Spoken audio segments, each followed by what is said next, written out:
飲水究竟點樣先至叫合理地飲水咧？第一件事咧要飲暖水，暖水咧要偏熱少少，要有少少溫度，唔能夠係凍啦、冰啦，呢啲係唔得嘅。咁飲暖水嘅方法係點樣樣咧？如果飲凍水，由於我哋嘅腸胃係唔中意凍嘅，咁腸胃咧一個唯一飲到凍水落去咧，佢就用好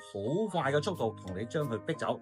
去。直去膀胱，即刻屙尿走，因為佢唔想同你吸收凍咗個腸胃，佢哋係一個保護機制，佢唔要凍水，佢要飲暖水，甚至乎偏熱嘅水咧，佢嘅一個水咧就會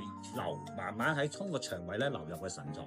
而去得到滋潤。咁所以咧，大家記住啦，飲水咧要微微出汗，